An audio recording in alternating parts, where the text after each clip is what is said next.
I am known for being late to most places. My sister will invite me to dinner. I'll ask her, so what time is dinner? She'll be like, 3:30. I'm like, wait a minute. So knowing that, I was supposed to be meeting some friends at a place called Club Cafe in the South End. And it was a summer night, and I know it was around the late 80s, and I know this because I had an 85 Jeep that was getting a little long in the tooth. So it was around like 89, 90, something like that. I was supposed to meet these friends at 7:30, and I got out of the shower about 7:20 to get ready to go. And I sort of pulled myself together, jumped in the car. It was very warm. I didn't have the automatic windows and stuff, so I had rolled all my windows down. And I'm driving across, to go to South End. And as I'm driving down Columbus Avenue, I look to my right and I see these two brothers, and they are running down the street. I mean, they were what we used to say in the old days, they were booking it. They were booking it down the street. And I remember looking at them and thinking, I don't know what you're running from or what you're running to, but God, you guys are at it. Okay, whatever. Didn't think another thing about it. I pull up to a stoplight. My two passenger side doors open, and these two guys jump in. One of them looks at me and he says, G-Man's been shot. We gotta get him to the hospital. Now, I forgot to tell you that before I got in the car to come over, I had smoked some really good pot. And it was all kind of coming together right about now. So I'm not afraid or anything, I'm just mostly amazed. So I'm looking at this guy, and he's looking at me, and I'm not gonna use the word he said, but you'll get his innuendo. He looks at me and he says, drive, mofo, drive. All righty. I start driving. We get to another stoplight. He says, go through, mofo, go through. All righty. I drive through. Meanwhile, he's looking in the back seat. Are you all right, babe? You all right, G-Man? And he's like, yeah, I'm okay, baby, I'm okay. I'm like, whoa, this is too much. He's like, turn down here, mofo, turn down here. I turn down here.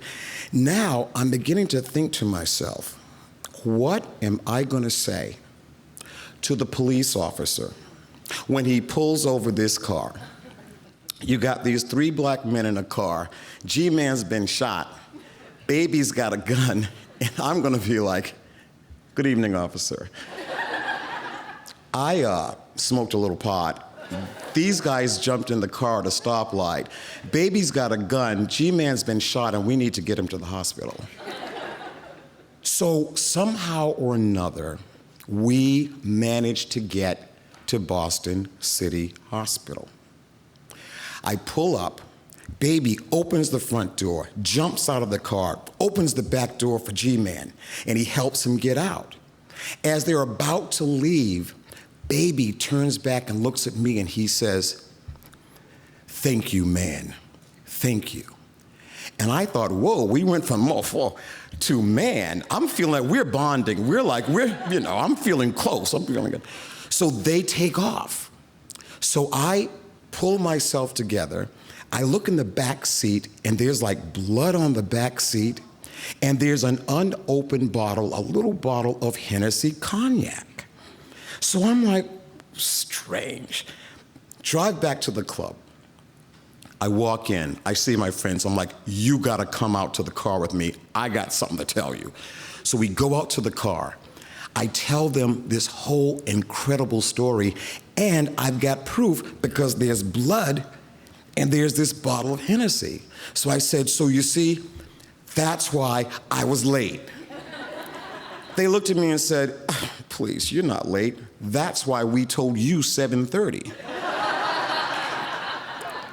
So we open the Hennessy, we each take a swig.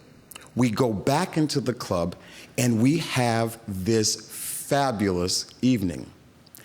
Go home, the next morning I wake up, and I'm looking at the local newspapers, I'm looking at local news television shows, because I wanna know, are they gonna say anything about G-Man and Baby?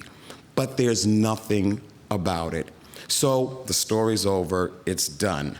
However, Every time I get in my car now, I put on my seatbelt, I adjust my mirror, I make sure it's in neutral before I start, and then I lock my door. Thank you very much.